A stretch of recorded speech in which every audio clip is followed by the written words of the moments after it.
Hello students, how are you all? I'm hoping that you are safe and fine and you are not doing unnecessary movement out of your home. And yes, yesterday we had started the new topic and the last topic of this chapter, that is salts, out of which we had discussed about what are salts and we discussed about the common salt. Now our next topic is the salts which are formed from the common salt. As I told you in our previous lecture, the common salt is used to form number of chemicals, number of salts. So out of which some we are going to discuss right now. So first one is caustic soda. Caustic soda is the common name which we are using for this particular kind of salt. Its chemical name is sodium hydroxide and its chemical formula is NaOH. And yes, how we can prepare it? We can prepare it by this kind of process. We had discussed this kind of process in electrolysis of water too. So all the processes, electrolysis processes are almost same. उसमें हमें सिर्फ chemicals को change करना होता है, बाकी in or all वो काफी हद तक same होती हैं.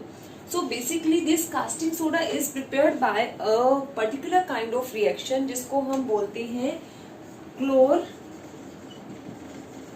alkali process. This name is very important. कई बार पेपर में क्वेश्चन आता है कि in the क्लोर alkali process what is happening, या किसी भी बेसिस पे क्लोर अल्कली का नाम आ जाता है. तो बेसिकली क्लोर अल्कली आपकी पूरी बुक में सिर्फ एक ही जगह यूज हुई है, that is in the preparation of caustic soda या फिर सोडियम हाइड्रोक्साइड. तो आपको पता होना चाहिए chlor alkali is the process which is use to prepare the NaOH. तो ये सारा सेटअप है. यहाँ पे हमारे पास दो इलेक्ट्रोड्स हैं, एक पॉजिटिव और एक नेगेटिव.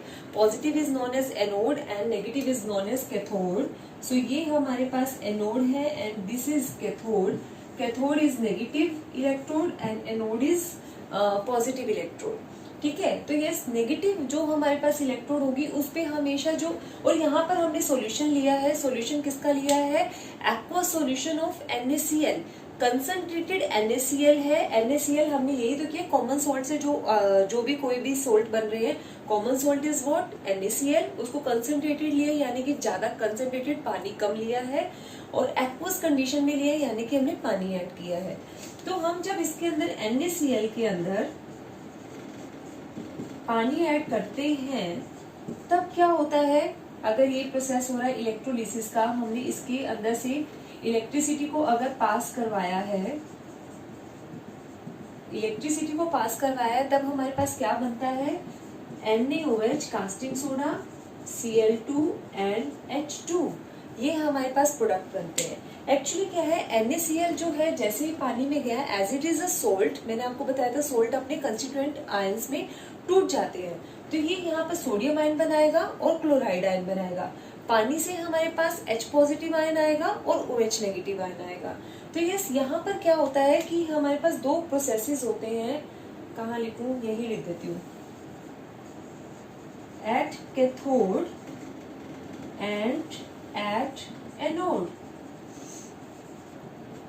हमारे पास दो प्रोसेसेस होती हैं. कैथोड जहाँ पर नेगेटिव आयन, जहाँ पे पॉजिटिव आयन मूव किया, और एनोड जहाँ पे नेगेटिव आयन मूव किया. नेगेटिव आयन यहाँ पर गया एनोड पे, उसने क्या किया? अपना एक इलेक्ट्रॉन लूज किया. अपना इलेक्ट्रॉन लूज किया, क्लोराइड आयन ने क्या हुआ? क्लोरीन में चेंज हो गया और एक इलेक्ट्रॉन लूज कर दिया. अब क्या है? Chlorine as it is unstable. आपको पता है ये एलिमेंटल फॉर्म क्लोरीन की क्या होती है? Cl2. तो Cl की फॉर्म में तो रह नहीं सकता, और वहां पे कोई एक ही आयन तो प्रेजेंट नहीं है. सॉल्यूशन में number of ions are there. तो क्या होगा? यही सेम प्रोसीजर किसी और क्लोरीन ने भी किया होगा, क्लोराइड आयन ने भी किया होगा. तो ये जो दो क्लोरीन बनेंगे, ये दोनों combines together to form a chlorine gas, and hence the chlorine gas will evolve at anode. Okay. अब क्या होगा? कैथोड पे क्या होगा? ये इलेक्ट्रॉन ट्रेवल करेगा, इलेक्ट्रिसिटी पास हो रहा है, वायरिंग है पूरा का पूरा. ये इलेक्ट्रॉन यहाँ से यहाँ ट्रांसफर करेगा, और यहाँ पे जो हाइड्रोजन आयन है वो इस इलेक्ट्रॉन को लेगा और हाइड्रोजन एटम बनाएगा. Hydrogen atom is again unstable. Hydrogen की एलिमेंटल फॉर्म होती है H2. तो ये हाइड्रोजन दूसरे हाइड्रोजन के साथ कंबाइन करके H2 गैस बनाएगा, and H2 gas will evolve at cathode. तो इस तरह से हमारे पास जो है एनोड पे क्लोरीन गैस इवॉल्व होती है, कैथोड पे हमारे पास हाइड्रोजन गैस इवॉल्व होती है. ठीक है. तो यस, आपके पास यहाँ पे क्वेश्चन आता है, बहुत इंपॉर्टेंट है, which gas will evolve eight which electrode. तो क्लोरीन हमारे पास इवोल्व हो रही है एनोड पे और हाइड्रोजन हमारे पास इवोल्व हो रही है कैथोड पे। ये आपको हमेशा याद होना चाहिए, ओके। और इस तरह की प्रोसेसिंग होती है, मैंने पहले भी करवाई है, मेटल्स एंड नॉन मेटल्स में फिर से भी करेंगे आपको at the end of all the chapter. ये सारी की सारी रिएक्शन टिप्स पे हो जाएंगी क्योंकि मैं बार बार बताती रहूंगी। सो यस, बेसिकली इस प्रोसेस में हमने क्या देखा, हमारे पास sodium hydrox, one more thing which I forgot to mention, NaCl, ये जो हमारे पास एक्वस होता है, कंसंट्रेटेड NaCl जो एक्वस फॉर्म में होता है, इसको हम बोलते हैं ब्रीन। इसका एक नया नेम है ब्रीन। तो ठीक है, when we are putting brine and two electrodes in the same container or same apparatus and electricity is passed through this, then we are getting sodium hydroxide casting soda, which is actually we are going to make. Along with that, chlorine gas and hydrogen gas will also evolve. ठीक है, chlorine gas will evolve at anode and hydrogen gas will evolve at cathode. ये हमारे पास बनती है। अब यहाँ पे हमने नाम लिया था क्लोर अल्कली प्रोसेस। ये क्लोर अल्कली क्यों बना, ये भी इसी वजह से ही इसका नाम पड़ा है। Chlor means chlorine, chlor means chlorine, alkali means this NaOH। ये NaOH जो है वो अल्कली नेचर का है। Yes students, chlor means chlorine, we are getting chlorine in this reaction, that's why chlor is here. Alkali means NaOH, NaOH is alkali nature, that's why the name of the process is chlor alkali process. Now we are going to discuss about the uses of the products formed in this particular kind of reaction. So yes, first one is this NaOH, caustic soda or sodium hydroxide. It is used in formation of soaps and detergent. So many kinds of soaps and detergents can be formed by this NaOH. It is also used in the paper industries. It is used in formation of the artificial fibers, and it is also used in the degreasing of the metals. How the metals can be degreased with the help of the sodium hydroxide. Next use is it is used in the producing food products, removing pollutants, fibers from the water, removing pollutant from the water. So these are the uses of the NaOH. Now chlorine is a disinfectant. It can kill the bacteria, germs which is present in the water. So basically chlorine is using as a disinfectant in the swimming pool too. आपने कभी भी सुना होगा कि swimming pool में जाने के बाद देखा होगा, ऑब्जर्व किया होगा, स्विमिंग पूल में जब आप स्विमिंग सीखते हो तो आपका स्किन टोन थोड़ा सा डार्क हो जाता है, थोड़ा सा ब्लैक हो जाता है। Why? Because of the presence of the preservatives in that. Preservatives add होने की वजह से क्या होता है कि पानी जो है वो खराब नहीं होता। अब इतना सारा जो पानी है उसको हम डेली चेंज तो नहीं कर सकते, तो उसको इन्फेक्शन से भी बचाना है, तो उसके लिए हम उसमें कुछ प्रिजर्वेटिव डालना पड़ता है। तो one of the preservative is chlorine. और उसके अलावा आपने कभी भी देखा होगा आरओ में, yes it is a chlorinated RO या प्यूरिफायर, वाटर प्यूरिफायर। तो yes, chlorine use to kill the germs and bacterias in the water and make it fit for the drinking purposes.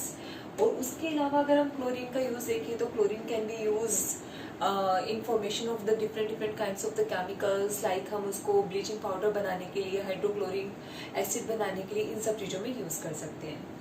Now last is hydrogen. Hydrogen again we can use in the formation of the hydrochloric acid. इसके अलावा हम water बनाने में इसको use कर सकते हैं। और इसके अलावा जो हाइड्रोजन है वो अमोनिया बना सकता है, फर्टिलाइजर्स बना सकता है, वेजिटेबल घी वगैरह आप अभी नेक्स्ट चैप्टर में करोगे, 4th चैप्टर में कार्बोनेट्स कंपाउंड में ये घी बनाने में भी काम आता है।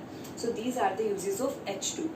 इसके अलावा जो हमारे पास क्या होता है कि कई बार ये H2 और Cl2 combines together to form the HCl। ये जो HCl है ये भी हमारे काफी काम का है। ये बहुत सारी मेडिसिन, कॉस्मेटिक्स, डाइज, टेक्सटाइल्स, इन सबको बनाने में हेल्प करता है। So these are the different uses of these products. ये आपको एटलीस्ट 1 और 2 यूजेस याद होने चाहिए, ठीक है।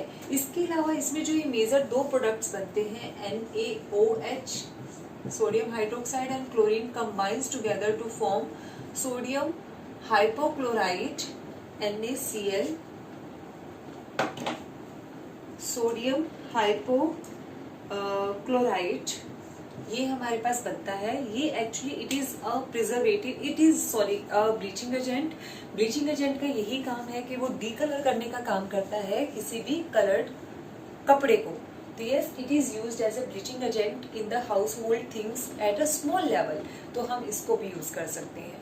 सो this is about the casting soda और sodium hydroxide. Yes, students, our next salt which is formed from the common salt is baking soda. Baking soda chemical name is sodium hydrogen carbonate, or we can say sodium bicarbonate. Chemical formula is NaHCO3, and it can be manufactured by a process of Solvay process or ammonia soda process. Actually, this process is for the formation of the washing soda, but this baking baking powder is formed, baking soda is formed as a intermediate product. So yes, how it can be product and what are the raw materials required for that?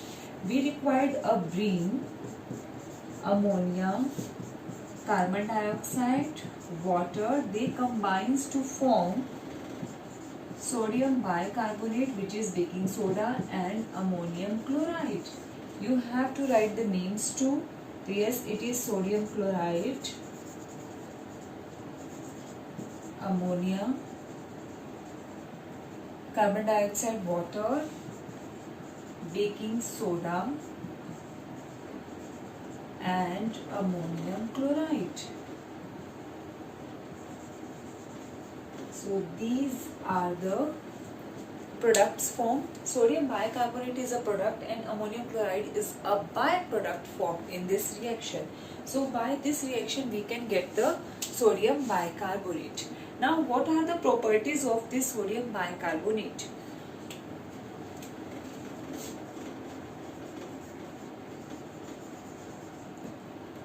It is a white crystalline salt which is easily available at your kitchen, which you can find it. So yes, it is white crystalline, and it is primarily soluble in water. That's why by filtering the salt we can separate it out. It is primarily soluble in water, but it is alkaline in nature and it is non-corrosive in nature. One more good property of it is when we are heating it, it forms sodium carbonate and gives off carbon dioxide gas.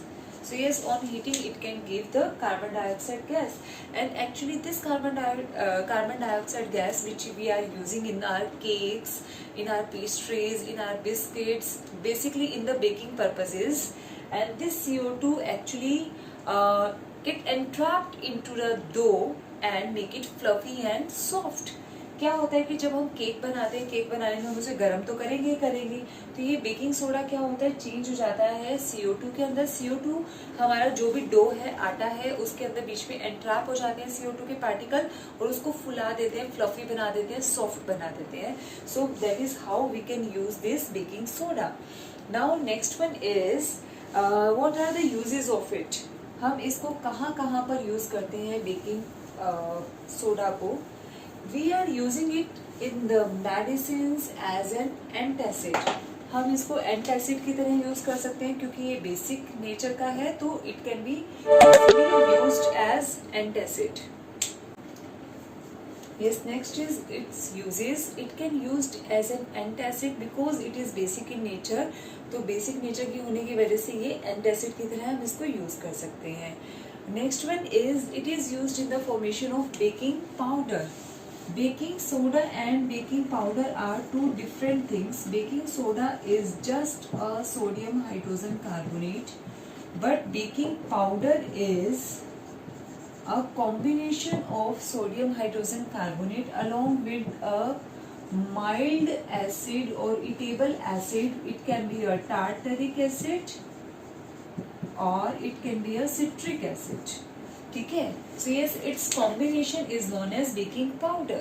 Why we are using mild acid in cake, in pastries, in baking? क्यों हम इसको use करते हैं? Actually, what is happening? जब हम इसको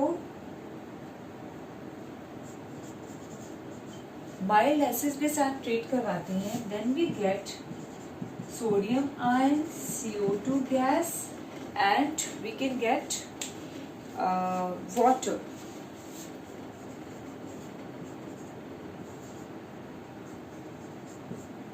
So yes, we can get carbon dioxide in this gas, in this case.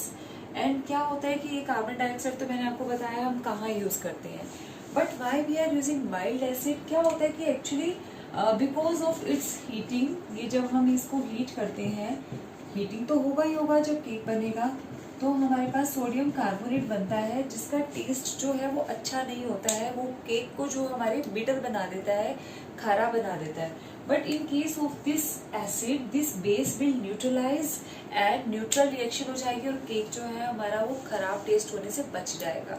तो basically question आता है कि बेकिंग सोडा क्या है और बेकिंग पाउडर क्या है. Baking soda is just a sodium bicarbonate, baking powder is a sodium bicarbonate plus mild acid, eatable acid.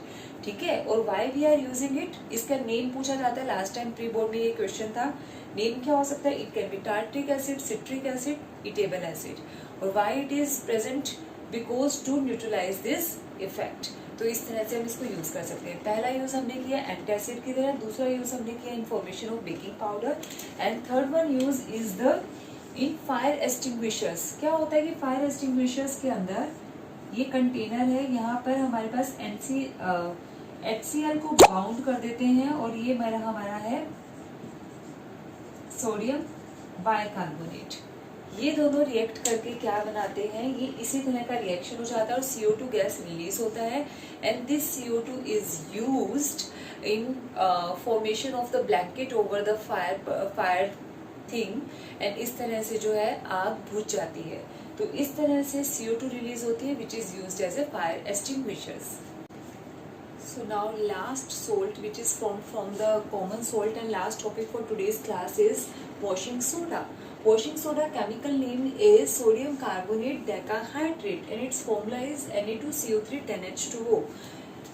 Na2CO3 is known as soda ash and combinedly it is known as washing soda. ठीक है, so these two are two different names, don't get confused between them. खाली Na2CO3 है तो वो soda ash कहलाता है, और अगर पूरा का पूरा कंपाउंड है तो वो वॉशिंग सोडा कहलाता है. How it can be formed, again it is the same process. Solvay process हम बोल सकते हैं या फिर अमोनिया सोडा प्रोसेस बोल सकते हैं. ये बनता है सेम प्रोसेस. हमने ब्रीन लेना है, अमोनिया लेना है, CO2 and water. First it will form sodium bicarbonate और अमोनियम क्लोराइड, जो अभी हमने पीछे किया था, इंटरमीडिएट था हमारा बेकिंग सोडा. अब क्या होता है, ये स्प्रैंगली सोल्यूबल होता है जिसको हम पानी में फिल्टर कर लेते हैं, और जो फिल्टर होते हैं उन्हें ड्राई करके हीट करते हैं, जो PPTs आते हैं. तो हीट करने के बाद क्या होगा, ये सोडियम बाइकार्बोनेट अगेन जो हमारा पिछला रिएक्शन है वैसे ही चेंज हो जाएगा. लास्ट रिएक्शन में मैंने यहाँ वाटर नहीं लिखा था, उसमें वाटर ऐड कर लेना. ठीक है, तो हमारा sodium carbonate, carbon dioxide and water बन जाएगा. ये सोडियम कार्बोनेट हमारा सोडा ऐश बन चुका है. When we are adding water molecule in this soda ash, then we will get washing soda. Yes, अब हमारे पास वॉशिंग सोडा आ गया है. ये भी वाइट कलर का ही होता है. What are the uses of, या प्रॉपर्टीज क्या है, ये वाइट क्रिस्टलाइन सॉलिड है, ये क्लींजिंग एक्शन के लिए हम इसको यूज करते हैं, और इसका यूज भी यही है, सबसे main use. It is used as a detergent. Washing soda ये डिटर्जेंट ही है, तो हम इसको क्लींजिंग एक्शन में यूज करते हैं, और पानी के अंदर से हम इसको परमानेंट हार्डनेस को भी रिमूव करने के लिए इसको यूज करते हैं. And also it can B use in the manufacturing of glass, paper, soap. So these are the uses of this sodium bicarbonate. So yes beta, today we had discussed about, yesterday we had discussed about the common salt. Today we have discussed about the salt which are formed from the common salt. Reactions I am telling you again are very very important. Salt पूरा ही topic बहुत important है, इसकी each and individual reaction बहुत important है. मैंने यहाँ पे name दोबारा नहीं लिखी है, ये सारे के सारे नेम मैं बता रही हूँ आपको, हर रिएक्शन के साथ नेम जरूर लिखना है. सो this is all about for today's video. Thank you.